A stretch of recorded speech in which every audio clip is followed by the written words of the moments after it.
Arianne. On the morning that she left the Water Gardens, her father rose from his chair to kiss her on both cheeks. "The fate of Dorne goes with you, daughter," he said as he pressed the parchment into her hand. "Go swiftly, go safely, be my eyes and ears and voice, but most of all, take care." "I will, father." She did not shed a tear. Arianne Martell was a princess of Dorne, and Dornishmen did not waste water lightly. It was a near thing, though. It was not her father's kisses nor his hoarse words that made her eyes glisten, but the effort that brought him to his feet, his legs trembling under him, his joints swollen and inflamed with gout. Standing was an act of love. Standing was an act of faith. "He believes in me. I will not fail him." 7 of them set out together on 7 Dornish sand steeds. A small party travels more swiftly than a large one, but the heir to Dorne does not ride alone. From God's grace came Sir Damon Sand, the bastard. Once Prince Oberyn's squire, now Arianne's sworn shield. From Sunspear 2 bold young knights, Joss Hood and Garibald Shells, to lend their swords to his. From the Water Gardens 7 ravens and a tall young lad to tend them. His name was Nate, but he had been working with the birds so long that no one called him anything but Feathers. And since a princess must have some women to attend her, her company also included pretty Jane Ladybright and wild Elia Sand, a maid of 10 and 4. They struck out north by northwest, across dry lands and parched plains and pale sands toward Ghost Hill, the stronghold of House Tolland, where the ship that would take them across the Sea of Dorne awaited them. "Send a raven whenever you have news," Prince Doran told her. "But report only what you know to be true. We are lost in fog here, besieged by rumors, falsehoods, and travelers' tales. I dare not act until I know for a certainty what is happening." "War is happening," thought Arianne, "and this time Dorne will not be spared." "Doom and death are coming," Ellaria Sand had warned them before she took her own leave from Prince Doran. "It is time for my little snakes to scatter, the better to survive the carnage." Ellaria was returning to her father's seat at Hellholt. With her went her daughter Lorisa, who had just turned 7. Doria remained at the Water Gardens, 1 child amongst 100. Obella was to be dispatched to Sunspear, to serve as a cupbearer to the wife of the Castellan, Manfrey Martell. And Elia Sand, oldest of the 4 girls that Prince Oberyn had fathered on Ellaria, would cross the Sea of Dorne with Arianne. "As a lady, not a lance," her mother said firmly, but like all the sand snakes, Elia had her own mind. They crossed the sands in 2 long days and the better part of 2 nights, stopping thrice to change their horses. It was a lonely time for Arianne, surrounded by so many strangers. Elia was her cousin, but half a child, and Damon Sand. Things had never been the same between her and the bastard of God's grace after her father refused his offer for her hand. "He was a boy then, and bastard-born, no fit consort for a princess of Dorne. He should have known better, and it was my father's will, not mine." The rest of her companions she hardly knew at all. Arianne missed her friends. Dre and Garin and her sweet spotted Sliva had been part of her since she was little, trusted confidants who had shared her dreams and secrets, cheered her when she was sad, helped her face her fears. One of them had betrayed her, but she missed them all the same. It was my own fault. Arianne had made them part of her plot to steal off with Myrcella Baratheon and crown her queen, an act of rebellion meant to force her father's hand, but someone's loose tongue had undone her. The clumsy conspiracy had accomplished nothing, except to cost poor Myrcella part of her face, and Sir Aerys Oakhart his life. Arianne missed Sir Aerys too, more than she ever would have thought. "He loved me madly," she told herself, "yet I was never more than fond of him. I made use of him in my bed and in my plot, took his love and took his honor, gave him nothing but my body. In the end he could not live with what he'd done. Why else would her White Knight have charged right into Arya Hota's long axe to die the way he did? I was a foolish, willful girl, playing at the Game of Thrones like a drunkard rolling dice." The cost of her folly had been dear. Dre had been sent across the world to Norvos, Garin exiled to Tyrosh for 2 years, her sweet, silly, smiling Sliva married off to Eldon Estermont, a man old enough to be her grandsire. Sir Aerys had paid with his life's blood, Myrcella with an ear. Only Sir Gerald Dane had escaped unscathed. Darkstar. If Myrcella's horse had not been shied at the last instant, his long sword would have opened her from chest to waist instead of just taking off her ear.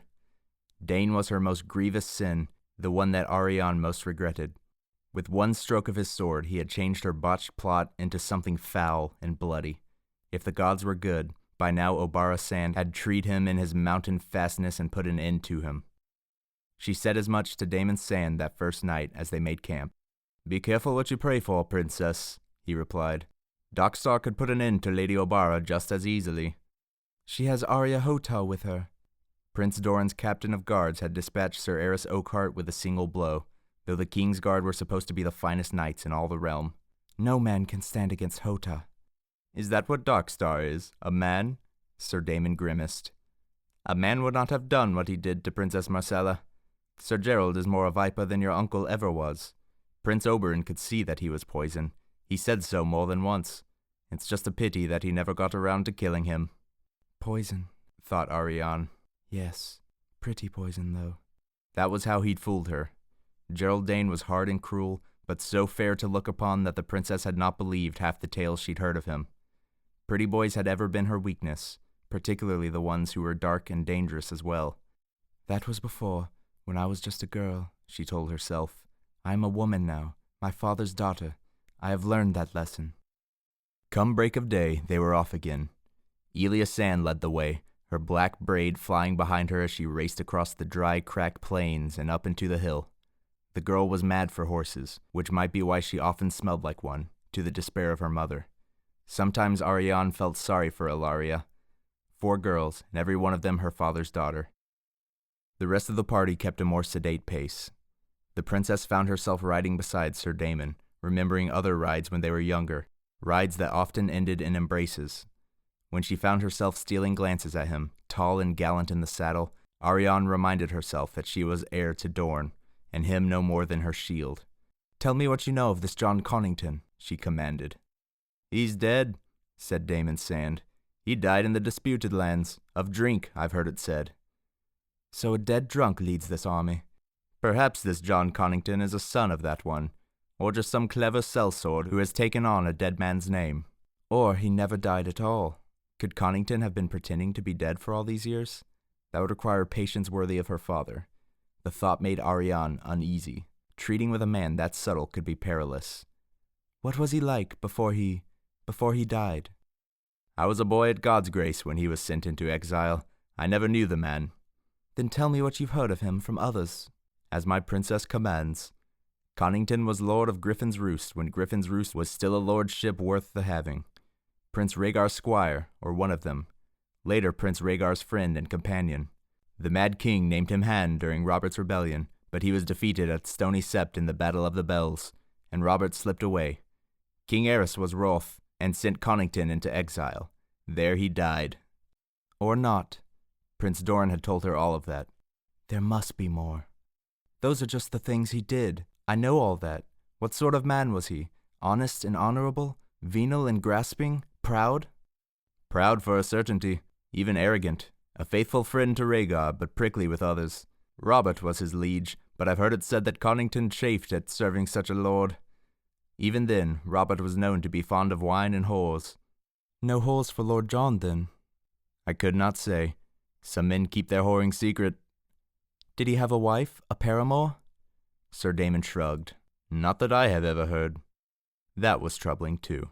Sir Eris Oakhart had broken his vows for her, but it did not sound as if John Connington could be similarly swayed. "Can I match such a man with words alone?" The princess lapsed into silence, all the while pondering what she would find at journey's end. That night when they made camp, she crept into the tent she shared with Jane Ladybright and Elia Sand, and slipped the bit of parchment out of her sleeve to read the words again. "To Prince Doran of House Martell, you will remember me, I pray. I knew your sister well, and was a leal servant of your good brother. I grieve for them as you do. I did not die, no more than did your sister's son. To save his life we kept him hidden, but the time for hiding is done. A dragon has returned to Westeros to claim his birthright and seek vengeance for his father, and for the Princess Elia, his mother. In her name I turn to Dorne. Do not forsake us. John Connington, Lord of Griffin's Roost, Hand of the True King." Arianne read the letter thrice, then rolled it up and tucked it back into her sleeve. A dragon has returned to Westeros, but not the dragon my father was expecting. Nowhere in the words was there a mention of Daenerys Stormborn, nor of Prince Quentyn, her brother, who had been sent to seek the Dragon Queen. The princess remembered how her father had pressed the onyx Syvas piece into her palm, his voice hoarse and low as he confessed his plan. A long and perilous voyage, with an uncertain welcome at its end, he had said.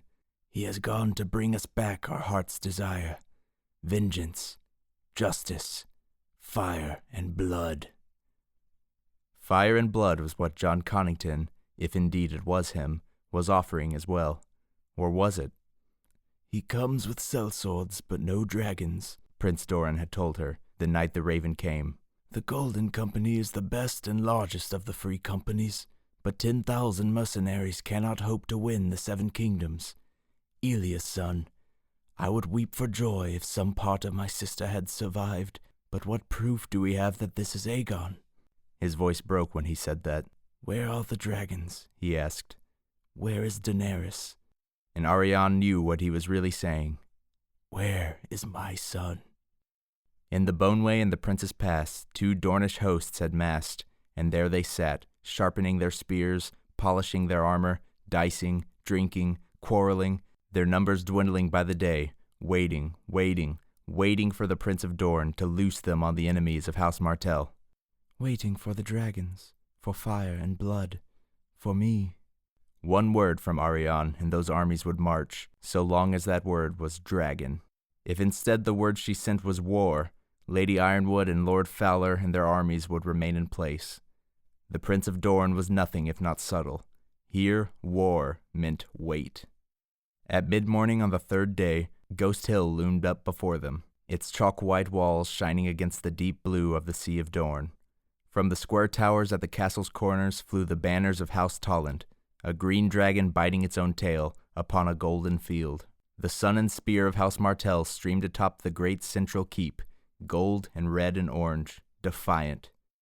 Ravens had flown ahead to warn Lady Tolland of their coming, so the castle gates were open, and Nymella's eldest daughter rode forth with her steward to meet them near the bottom of the hill. Tall and fierce, with a blaze of bright red hair tumbling about her shoulders, Valina Tolland greeted Arianne with a shout of, "Come at last, have you? How slow are those horses?" "Swift enough to outrun yours to the castle gates." "We will see about that." Valina wheeled her big red around and put her heels into him, and the race was on, through the dusty lanes of the village at the bottom of the hill, as chickens and villagers alike scrambled out of their path. Arianne was 3 horse lengths behind by the time she got her mare up to a gallop, but had closed to 1 halfway up the slope. The 2 of them were side by side as they thundered towards the gatehouse, but 5 yards from the gates Elia Sand came flying from the cloud of dust behind them to rush past both of them on her black filly. "Are you half-horse, child?" Valina asked, laughing, in the yard. "Princess, did you bring a stable girl?" "I'm Elia," the girl announced. "Lady Lance." Whoever hung that name on her has much to answer for. Like as not, it had been Prince Oberyn, though, and the Red Viper had never answered to anyone but himself. "The girl jouster," Valina said. "Yes, I've heard of you. Since you were the first to the yard, you've won the honor of watering and bridling the horses. And after that, find the bathhouse," said Princess Arianne. Elia was chalk and dust from heels to hair. That night, Arianne and her knights supped with Lady Nymella and her daughters in the great hall of the castle. Tiora, the younger girl, had the same red hair as her sister, but elsewise could not have been more different. Short, plump, and so shy she might have passed for a mute, she displayed more interest in the spiced beef and honeyed duck than in the comely young knights at the table, and seemed content to let her lady mother and her sister speak for House Tolland. "We have heard the same tales here that you have heard at Sunspear," Lady Nymella told them as her serving man poured the wine. "Sellswords landing on Cape Wrath, castles under siege or being taken, crops seized or burned. Where these men come from and who they are, no one is certain." "Pirates and adventurers, we heard at first," said Valina. "Then it was supposed to be the Golden Company. Now it's said to be Jon Connington, the Mad King's hand, come back from the grave to reclaim his birthright. Whoever it is, Griffin's Roost has fallen to them. Rainhouse, Crow's Nest, Mistwood, even Greenstone on its island, all taken." Arianne's thoughts went at once to her sweet spotted sliver. Who would want greenstone? Was there a battle? Not as we have heard, but all the tales are garbled. Tarth has fallen too. Some fisherfolk will tell you, said Valina. These sellswords now hold most of Cape Wrath and half the stepstones. We hear talk of elephants in the Rainwood. Elephants? Arianne did not know what to think of that. Are you certain? Not dragons? Elephants, Lady Nymella said firmly. And krakens off the broken arm, pulling under crippled galleys, said Valina. The blood draws them to the surface, our maester claims. There are bodies in the water. A few have washed up on our shores, and that's not half of it. A new pirate king has set up on Torturer's Deep. The Lord of the Waters, he styles himself. This one has real warships, 3 deckers, monstrous large. You are wise not to come by sea. Since the Red Wine fleet passed through the Stepstones, those waters are crawling with strange sails, all the way north to the Straits of Tarth and Shipbreakers Bay. Mermen, Volantines, Lysini, even Rivas from the Iron Islands. Some have entered the Sea of Dorne to land men on the south shore of Cape Wrath. We found a good fast ship for you, as your father commanded, but even so, be careful. It is true, then. Arianne wanted to ask her brother, but her father had urged her to watch every word. If these ships had not brought Quentyn home again with his dragon queen, best not to mention him. Only her father and a few of his most trusted men knew about her brother's mission to Slaver's Bay. Lady Tolland and her daughters were not amongst them. If it were Quentyn, he would have brought Daenerys back to Dorne, surely. Why would he risk a landing on Cape Wrath, amongst the Stormlords? Is Dorne at risk? Lady Nymella asked. I confess, each time I see a strange sail, my heart leaps to my throat. What if these ships turn south? The best part of Tolland's strength is with Lord Ironwood in the Boneway. Who will defend Ghost Hill if these strangers land upon our shores? Should I call my men home? Your men are needed where they are, my lady, Damon Sand assured her. Arianne was quick to nod. Any other counsel could well lead to Lord Ironwood's host unraveling like an old tapestry as each man rushed home to defend his own lands against supposed enemies who might or might not ever come. Once we know beyond a doubt whether these be friends or foes, my father will know what to do, the princess said. It was then that pasty, pudgy Tiora raised her eyes from the cream cakes on her plate. It is dragons. Dragons, said her mother. Tiora, don't be mad. I'm not. They're coming. How could you possibly know that? Her sister asked, with a note of scorn in her voice. One of your little dreams? Tiora gave a tiny nod, chin trembling. They were dancing, in my dream, and everywhere the dragons danced, the people died. Seven save us, Lady Nymella gave an exasperated sigh. If you did not eat so many cream cakes, you would not have such dreams.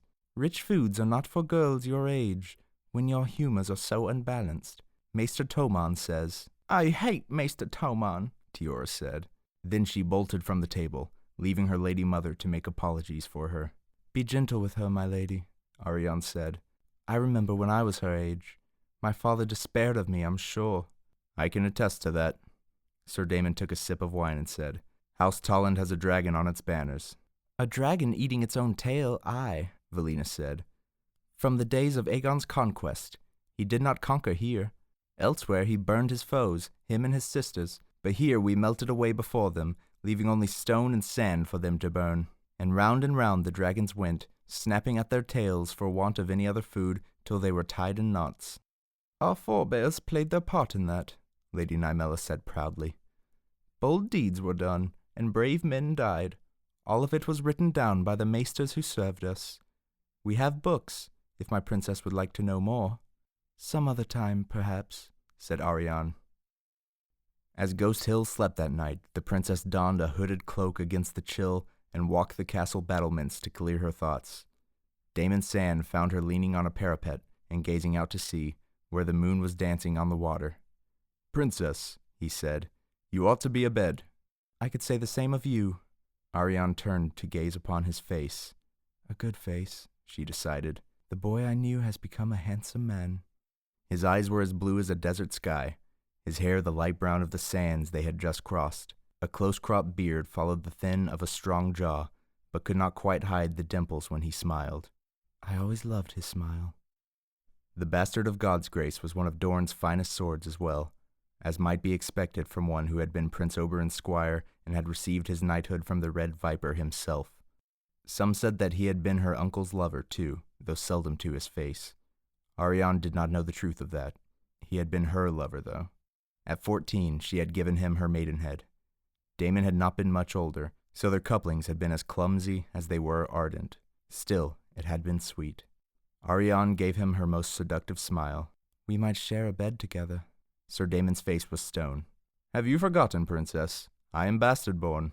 He took her hand in his. "If I am unworthy of this hand, how can I be worthy of your cunt?" She snatched her hand away. "You deserve a slap for that." "My face is yours. Do what you will." "What I will, you will not, it seems. So be it. Talk with me instead. Could this truly be Prince Aegon?" Gregor Clegane ripped Aegon out of Elia's arms and smashed his head against a wall, Sir Damon said. "If Lord Connington's prince has a crushed skull, I will believe that Aegon Targaryen has returned from the grave. Elsewise, no. This is some feigned boy, no more. A sellsword's ploy to win support." "My father fears the same." "If not, though, if this truly is John Connington, if the boy is Rhaegar's son." "Are you hoping that he is, or that he's not?" It would give great joy to my father if Elia's son were still alive. He loved his sister well." "It was you I asked about, not your father." "So it was. I was 7 when Elia died. They say I held her daughter, Rhaenys, once, when I was too young to remember. Aegon will be a stranger to me, whether true or false." The princess paused. "We looked for Rhaegar's sister, not his son." Her father had confided in Sir Damon when he chose him as his daughter's shield. With him, at least, she could speak freely. "I would sooner it were Quentyn who'd returned." "Or so you say," said Damon Sand. "Good night, princess." He bowed to her and left her standing there. What did he mean by that? Arianne watched him walk away. What sort of sister would I be if I did not want my brother back? It was true. She had resented Quentyn for all those years that she had thought their father meant to name him as his heir in place of her, but that had turned out to be just a misunderstanding. She was the heir to Dorne. She had her father's word on that. Quentyn would have his dragon queen, Daenerys. In Sunspear hung a portrait of the Princess Daenerys, who had come to Dorne to marry one of Arianne's forebears. In her younger days, Arianne had spent hours gazing at it, back when she was just a pudgy, flat-chested girl on the cusp of maidenhood, who prayed every night for the gods to make her pretty. 100 years ago, Daenerys Targaryen came to Dorne to make a peace. Now another comes to make a war, and my brother will be her king and consort. King Quentyn. Why does that sound so silly? Almost as silly as Quentyn riding on a dragon. Her brother was an earnest boy, well-behaved and dutiful, but dull. And plain. So plain. The gods had given Arianne the beauty she had prayed for, but Quentyn must have prayed for something else. His head was overlarge and sort of square, his hair the color of dried mud. His shoulders slumped as well, and he was too thick about the middle. He looks too much like father. "I love my brother," said Arianne, though only the moon could hear her. Though if truth be told, she scarcely knew him. Quentyn had been fostered by Lord Anders of House Ironwood, the Blood Royal, the son of Lord Ormond Ironwood and grandson of Lord Edgar. In his youth, her uncle Oberyn had fought a duel with Edgar, had given him a wound that mortified and killed him. Afterward, men called him the Red Viper, and spoke of poison on his blade. The Ironwoods were an ancient house, proud and powerful. Before the coming of the Rhoynar, they had been kings over half of Dorne, with domains that dwarfed those of House Martell. Blood feud and rebellion would surely have followed Lord Edgar's death, had not her father acted at once. The Red Viper went to Oldtown, thence across the narrow sea to Lys, though none dared call it exile. And in due time, Quentyn was given to Lord Anders to foster as a sign of trust. That helped to heal the breach between Sunspear and the Ironwoods, but it had opened new ones between Quentyn and the Sand Snakes, and Arianne had always been closer to her cousins than to her distant brother. "We are still the same blood, though," she whispered. "Of course I want my brother home. I do." The wind off the sea was raising goose prickles all up and down her arms. Arianne pulled her cloak about herself and went off to seek her bed. Their ship was called the Peregrine. They sailed upon the morning tide. The gods were good to them, the sea calm. Even with good winds, the crossing took a day and a night. Jane Ladybright grew greensick and spent most of the voyage spewing, which Elia Sand seemed to find hilarious. "Someone needs to spank that child," Joss Hood was heard to say, but Elia was amongst those who heard him say it. I am almost a woman grown, sir, she responded haughtily. I'll let you spank me, though, but first you'll need to tilt with me and knock me off my horse. We are on a ship and without horses, Joss replied. And ladies do not joust, insisted Sir Garibald Shells, a far more serious and proper young man than his companion. I do. I'm Lady Lance. Arianne had heard enough. You may be a lance, but you are no lady. Go below and stay there till we reach land. Elsewise, the crossing was uneventful. At dusk they spied a galley in the distance, her oars rising and falling against the evening stars, but she was moving away from them, and soon dwindled and was gone. Arianne played a game of Cyvasse with Sir Damon, and another one with Garibald Shells, and somehow managed to lose both. Sir Garibald was kind enough to say that she played a gallant game, but Damon mocked her. You have other pieces beside the dragon, princess. Try moving them sometime. I like the dragon. She wanted to slap the smile off his face, or kiss it off, perhaps. The man was as smug as he was comely. Of all the knights in Dorne, why did my father choose this one to be my shield? He knows our history. It is just a game. Tell me of Prince Viserys. The Beggar King? Sir Damon seemed surprised. Everyone says that Prince Rhaegar was beautiful. Was Viserys beautiful as well? I suppose. He was Targaryen. I never saw the man. The secret pact that Prince Dorne had made all those years ago called for Arianne to be wed to Prince Viserys, not Quentyn to Daenerys. It had all come undone on the Dothraki Sea when he was murdered, crowned with a pot of molten gold. He was killed by a Dothraki cow, said Arianne, the Dragon Queen's own husband. So I've heard. What of it? Why did Daenerys let it happen? Viserys was her brother, all that remained of her own blood. The Dothraki are a savage folk. Who can know why they kill? Perhaps Viserys wiped his ass with the wrong hand. Perhaps, thought Arianne. Or perhaps Daenerys realized that once her brother was crowned and wed to me, she would be doomed to spend the rest of her life sleeping in a tent and smelling like a horse. She is the Mad King's daughter, the princess said. How do we know? We cannot know, Sir Damon said. We can only hope.